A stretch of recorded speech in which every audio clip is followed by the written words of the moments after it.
Well, my name's Gary Bottomley. I don't have an ongoing lacrosse name. Some of the guys used to call me Bots. Okay. Bill Manley used to call me Bots all the time. Boss, okay, we'll go with Boss. Well, you could. Born in Halifax in 1953 and presently 68 years old. Which communities, here, anywhere, I guess, in the country, did you actually play or coach or participate? Okay, 99% of my playing was here in Nova Scotia, playing out of Halifax. There was a summer that I went out to Edmonton and played with the Edmonton. There was a team, the Capitals, the Sherwood Park Capital team, and the notion there was to represent Alberta in the Commonwealth Games demonstration sport of lacrosse. Played with them, and we ended up we didn't get to go to the games, but we did win the provincial championship and went on to lose to Vernon Tigers for the Canadian Championship. Do you remember when and kind of how, I guess, you first got involved in the game? Well, I was playing minor football, bantam football for Garnet Knight, and a team we played at the west end of Halifax. And Garnet was actually looking to play lacrosse because there was nobody playing lacrosse in Nova Scotia, and he was aware that the Canada Games had lacrosse in it for the summer games to be held here in '69. So he asked me one day, my brother, oldest brother, John, was really good friends with Garnet, and John also coached me in football. So he said, Gary, how would you like to play in the Canada Games? He said, I said, yeah, that'd be great, no problem. He said, well, I'm going to put together a team, and we'll see what we can do, and maybe even get a league going here at some point. And my other brother, Rick, just older than me, he said, yeah, I want to do that too. So anyways, they put together a night where we brought players, interested players from around the area. Some of them were football players from the team. And we didn't have any sticks, but we did have sticks. My brother, he had picked up 50 sticks out of a school basement. This is one of the sticks that we had. Now, they were all dried out. I restrung this years ago just to keep as a, keepsake. Well, the sticks were breaking left, right, and center. You catch the ball was breaking the runners, breaking the webbing because they were leather. Anyways, I learned how to restring sticks at that time because I started to repair them for the guys to use. Later in that year, Cleve Sporting Goods brought in sticks from actually, Cornwall. They were Chisholm sticks, and they were $8 a piece. Can you imagine? So we purchased those and went on from there and played. So the first year, it was a 4-team league actually developed from that initial meeting at the gym, the 4 teams playing in the summer.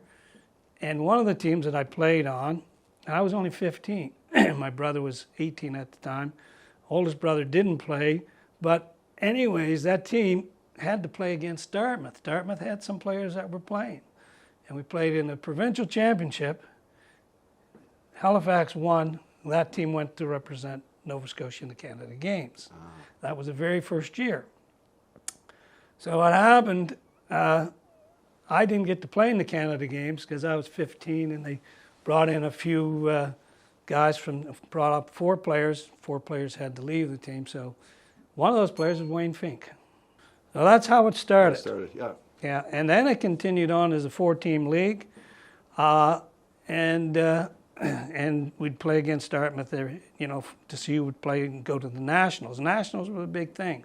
That's what we were really interested in doing.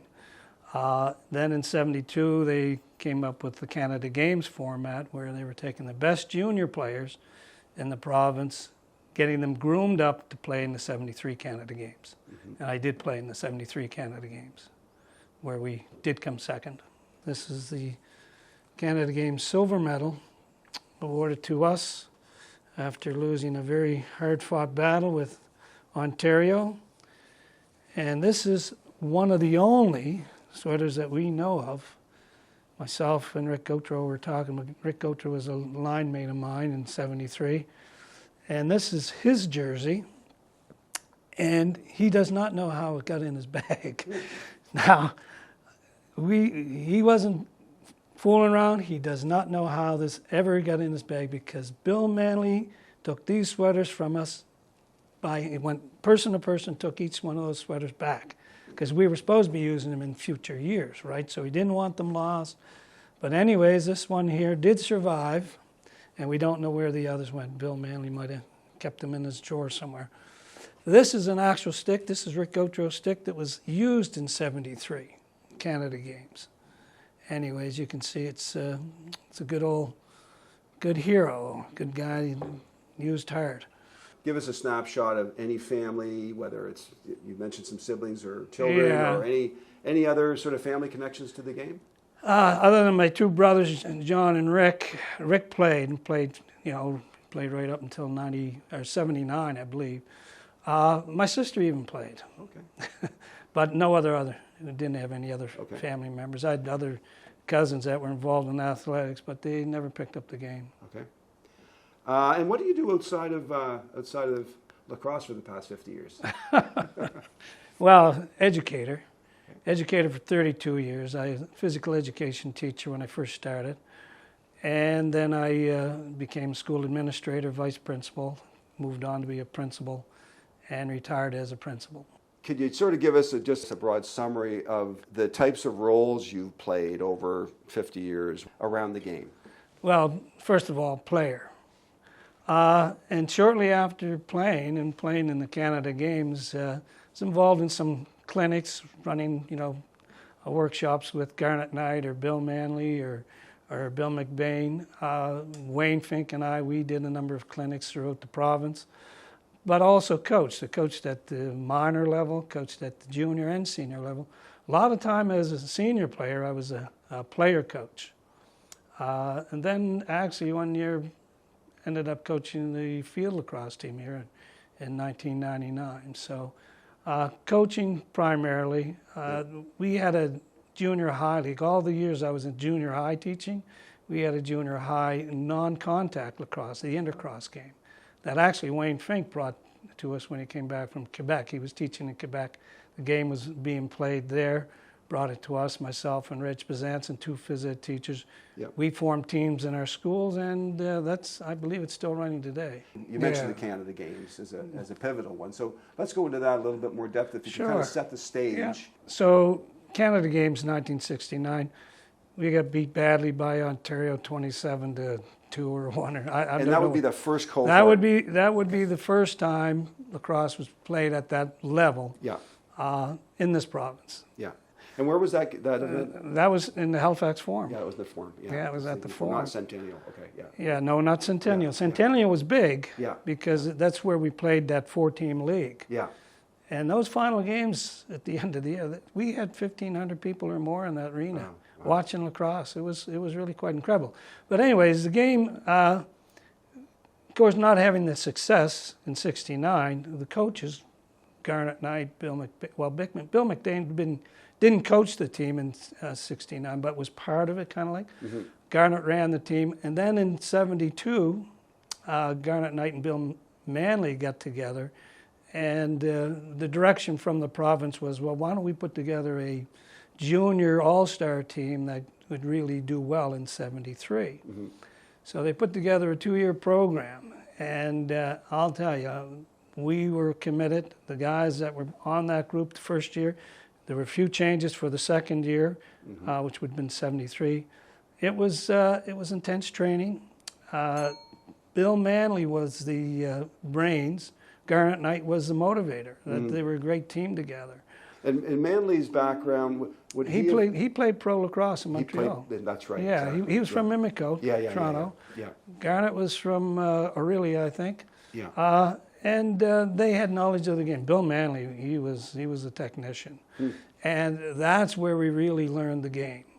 And so we played the Nationals in '72, and actually we came third. And then '73, of course, we went to the Canada Games. And that was located? That was in Burnaby, BC. Yeah. And we played at the Queen's Park Arena. Our first 2 games, we didn't let in a goal. We played Saskatchewan and PEI, and we were told not to score. We were told to play on the wrong side of the floor. Because we wanted to disguise our abilities. Mm-hmm. This is one of Manley's tactics, right? And so anyway, we did that, and I got in trouble for scoring. Other players got in trouble for scoring. But anyway, irregardless. So then we played Ontario, the big powerhouse. Now they had some players on that team, Mike French, and Willie Platt and Joji Ingerman were their big guns, all right? Well, Mike French, he's a Hall of Famer in both Canada and the United States, and he was quality player, undoubtedly. But we tried to deal with him. We put our best checker on him when we played. We played the first game against Ontario on a Friday night. We were leading in the end of the third period by 2 goals, and they came back, tied it up. We scored in the overtime first. They scored the next 2. It was a 10-minute overtime. So then the next morning we played British Columbia. British Columbia was the other big powerhouse team. Ontario and BC, they were the final teams in '69. So BC was looking to, play Ontario. BC beat Ontario in '69. So now, Ontario wanted to take out BC. We beat BC the next morning. Roland Michener, the Governor General of Canada, I have a picture of him. I took the opening face-off with him. He was only supposed to stay for a couple of minutes. He stayed for almost the whole period. It was that exciting, So anyways, BC... So back to the Ontario game. Did they take you a little lightly coming in, do you think? Maybe. Yeah. They didn't take us lightly BC, after that first game. No, and BC certainly. And BC, they knew what we did the night before, so they surely weren't going to take us easy. Yeah. All right, so... Anyways, we ended up beating BC by 2 goals. That put us in the gold medal game. And that's what that's all we wanted was the gold medal. Yeah. For 2 years we gave up jobs, we gave up time, we practiced, every day almost. It felt like every day. Yeah. And we were ready for that game. Ended up not winning the game, outshot them 50-28 or something like that. Had 25 shots in the last period. And essentially lost by a goal. They scored in the open net. Yeah, we won the silver medal. Yeah. We didn't win on the scoreboard, but we sure won on the floor, we feel. Yeah. I'd like to talk to some of those guys. Actually, Joji Ingerman, I did talk to. He was the captain of the team. And he injured himself in our game. He rolled his ankle. He was in the hospital and couldn't play the final game. But I called him. It was our 25th anniversary. I called him up and asked him, see if there was any footage to that game, because the whole game was televised. It wasn't live, not the full game televised, but snippets were done. So that tape had to be somewhere. He said they never saw it. Anyways, that went there. But we did get a 3-minute tape of the last 3 minutes of the game. Saturday evening, August the 11th, saw the Queen's Park Arena packed for the finale of the 10-province lacrosse tournament. The third-place bronze medal had already gone to British Columbia, who bombed Alberta 20-9 that afternoon. And then it was Ontario and Nova Scotia in the final fight for the gold and silver. You covered that game, Boudry? Well, Tom, it was quite a final. The crowd, of course, was cheering for the underdog Maritimers. Ontario had narrowly defeated Nova Scotia 8-7 in the regular tournament in a game that saw 54 minutes in penalties and 75 shots on the 2 nets. The amazing part of the Nova Scotia lacrosse story, of course, is the fact that lacrosse was started in Nova Scotia, especially for the 1969 Canada Games, and now, 4 years later, they're in the final, Tom. So let's watch the game. It's the third period as we pick up the action. Ontario leads Nova Scotia by a score of 7-6. Here's the play-by-play with Boudry. Nova Scotia with a man advantage. Trail 7-5. Gautreau.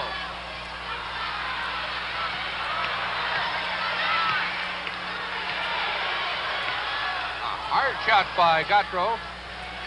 Deflected by Skubal. Nova Scotia retained possession. Give it back to their key, Gautreau.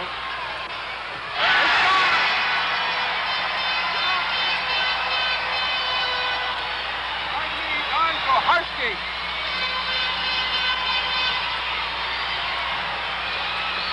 Number 10, Richard Gautreau, took the ball. He passes it over to Don Koharski. You'll see the play here in a minute. Here he is. Gives a little fake over to Koharski, number 12. He fires it right underneath the Ontario goaltender. 1:35 remaining in the game. Nova Scotia have pulled their goaltender, trying to tie this up. There's one of the net. There's the shot. It bounces high. Nova Scotia 33, Pelham, right in front. There's the shot. Double makes the stop. It's into the corner. 1:15 remaining. This game for the gold medal. It comes back. The shot is deflected. Pelham recovers for Nova Scotia. 1 goal separating the two clubs. Ontario in the lead. 1 minute remaining in the game. Nova Scotia has pulled their goaltender. There's a hard shot. Deflected out. They're all around that net. There's another shot. Sula makes the save. Gattro a shot. Deflected into the corner. Nova Scotia trying for the goal. They're coming. There's the shot. Sula lost sight of the ball, but it bounced out. And Ontario now take over. 32 seconds remaining. Ontario moving right in. The net is empty. They miss. They're into the corner. 18 seconds remaining. A loose ball in front, picked up by McDonald. McDonald for Nova Scotia. 9 seconds remaining in the game. The net is empty. There's a long shot. They score! Ontario has scored to make it 8-6. A long shot by Normie Hope. And this Ontario team is going crazy. Number 17, Normie Hope, picks up a loose ball here, flips a long shot right into the center of the net. That ended the ball game right there. All lacrosse, the last of the gentle sports. Would that have been a turning point for just Nova Scotia? Yeah, that really, that put us on the map. Yeah. For sure. Yeah. And later after that, the lobster trap tournament was generated. Yeah. The interest was high. The registration lacrosse was really, really strong. My brother was involved with that part of it. He was the president of the Centennial Lacrosse Association. Mm-hmm.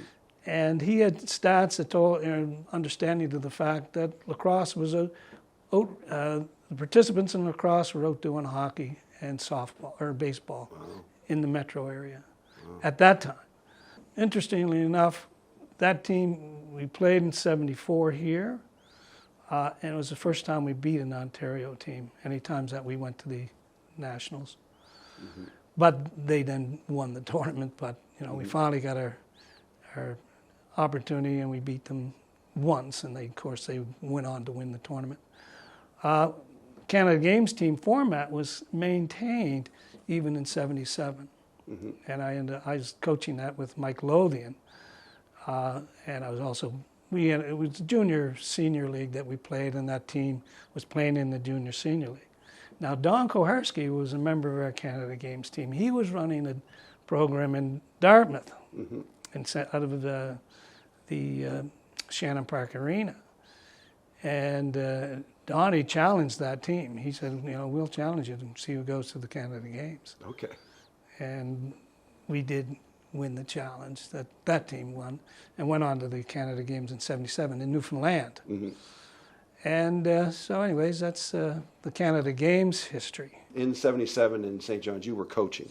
Yes. Yeah. But I was called a manager because you could only have a coach and a manager. Gotcha. But Mike Lothian, he was the official coach, I was the official manager. Yeah. And this here is a picture of the 77 Canada Games team. Now with that team, there's Ricky Peters and Gary Hirschman, they were the goalies.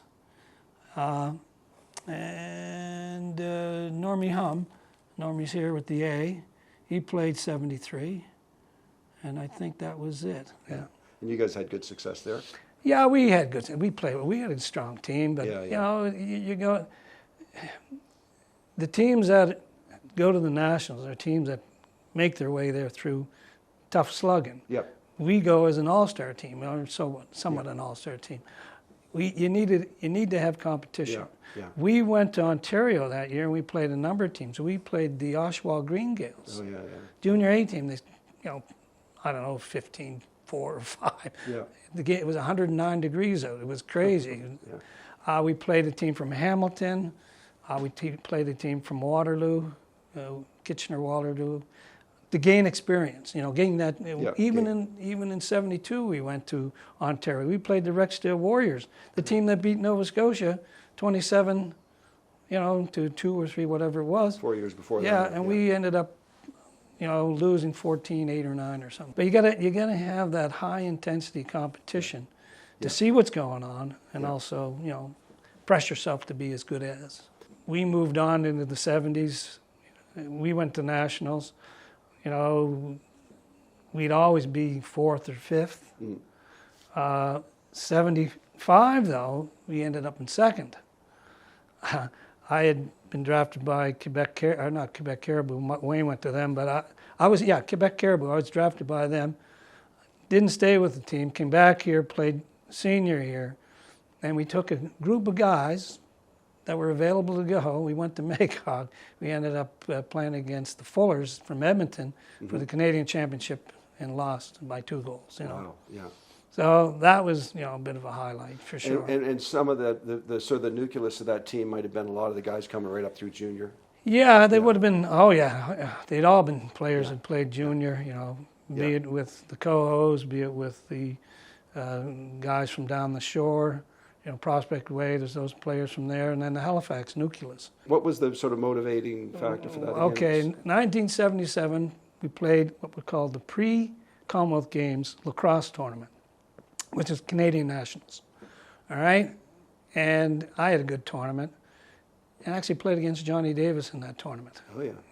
Somebody might know his name. Anyway, we played Alberta, and I believe we beat Alberta that year, but didn't win the Canadian Championship. Played well, The manager of the Alberta team approached me, I believe at that tournament, and said, Gary, would you be interested in coming our way next year and playing? We were going to be possibly representing the province in the Commonwealth Games. Demonstration sport for the Commonwealth Games will be lacrosse. Oh yeah, great. Yeah, give me a call. Didn't think anything would happen. He did call me. Called me, I think, in October. I said, yeah, okay, I'll go. He says, is there anybody else that might be interested in coming out, and we could talk to? I said, yeah, my good buddy Normie Hum. Yeah. We played together in the Canada Games. He was the setup guy for me. He was always setting me up anyway. So I said, yeah, Normie Hum, he might be interested. And Wayne Fink, he's teaching in Quebec, but I'd see if he'd be interested. So anyways, he called them up. Both those guys, both agreed to play out there. And already out there was Hoss Watson, who was one of the top senior goalies in the province. Mm-hmm. But he was working out there, and Dougie Baker, another good quality player out of Dartmouth. Okay, so both Hoss and Dougie were they were out there. Yeah, they were. Yeah. They went and went out for the team, played with the team. Yeah. Wayne, Normie, and I, we flew in the summertime. Mm-hmm. So anyways, we played and we lost. As I mentioned earlier, we lost that pre-tournament for the Commonwealth Games. Yeah. The Fullers beat us. They were the representative for Alberta to go to play against Australia. All right? We played Australia just in an exhibition game. Unfortunately, they were field players, didn't have a real good feel for the game. Yeah. They weren't going to have a lot of success, but they came and good on them. Yeah. Anyways, but then we won the provincial championship, beating the Fullers, beating the team from Calgary, and we went to the Nationals, represented Alberta, and came second. Oh. And the team that we lost to, Vernon Tigers, they won 3 years in a row, the senior championships. Okay. 76, 77, and 78. Norman stayed out a little longer. Wayne was teaching. See, we were both teaching back in Halifax. Wayne was teaching Quebec at that time. Yeah. I was teaching here, and, careers were on the line. You get in line for a probationary contract, and your permanency could be coming the next year.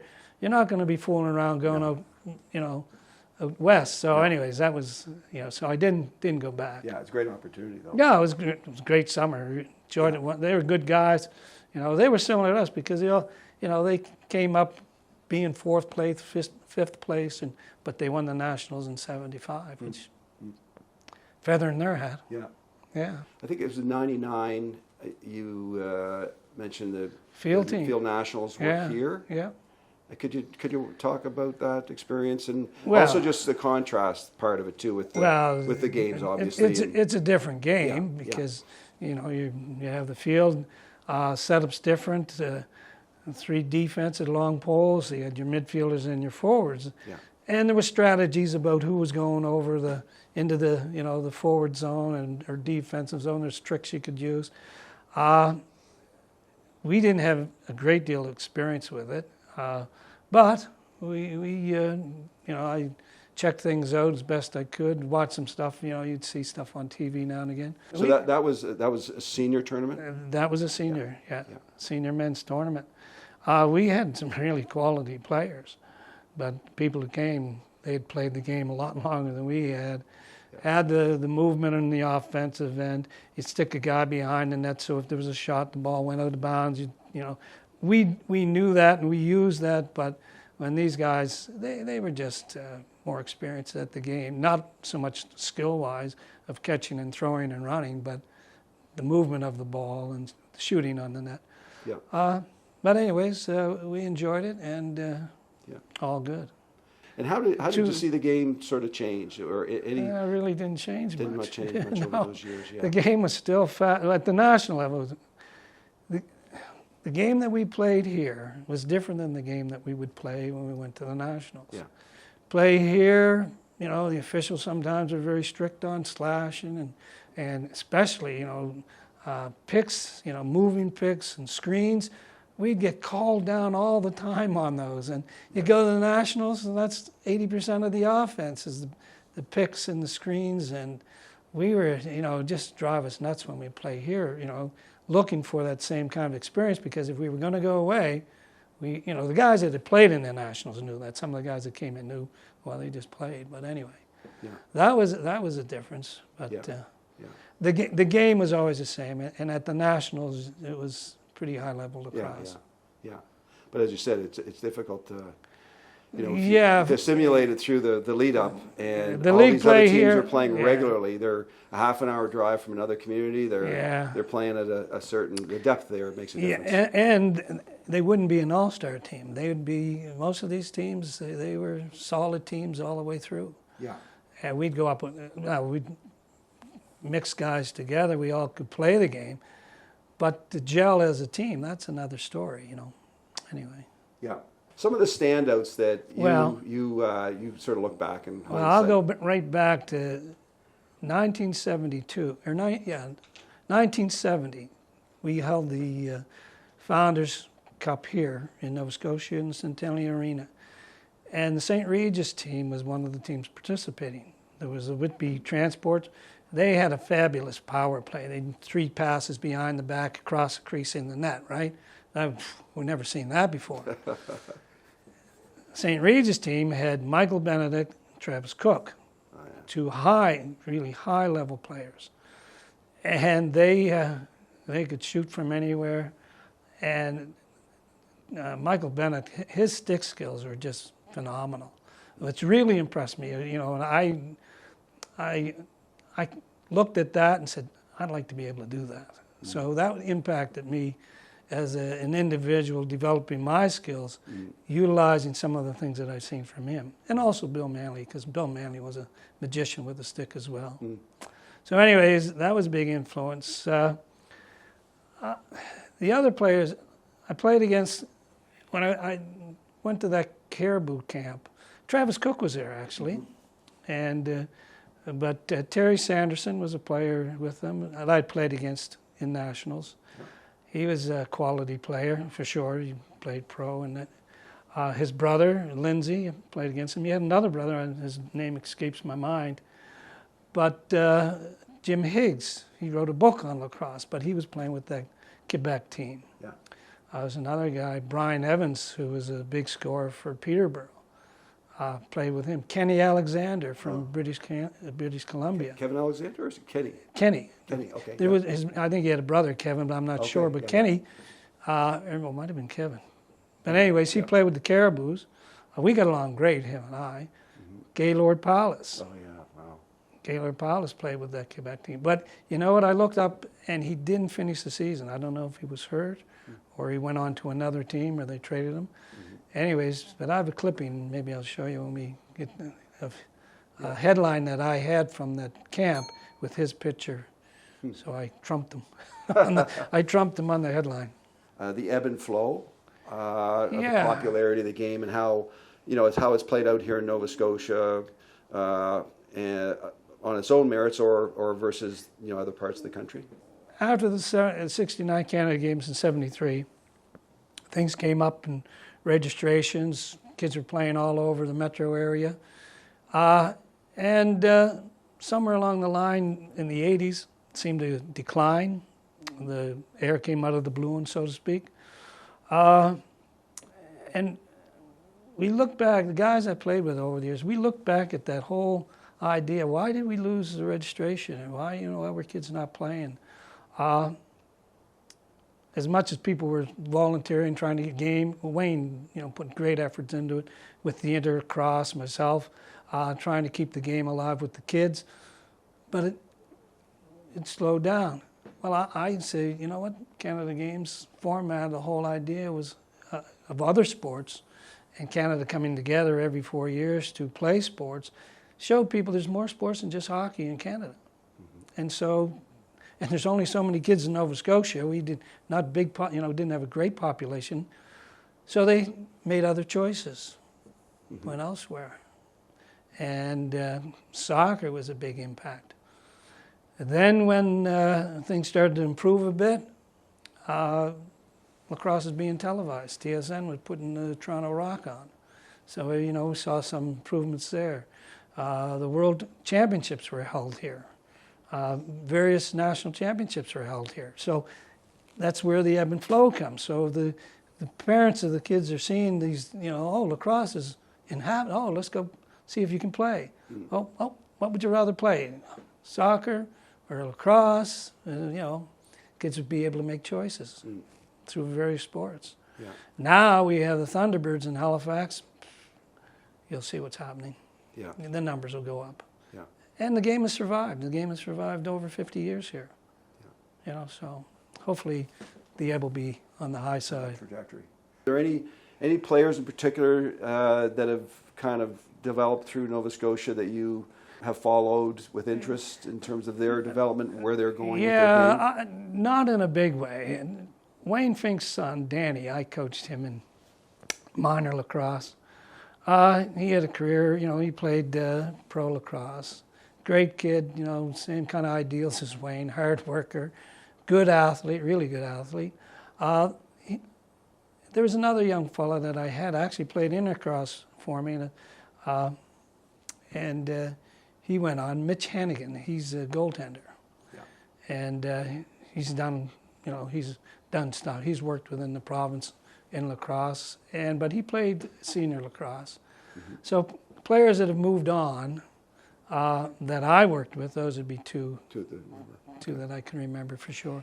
Are there people from other parts of the country that were influential in your development, or?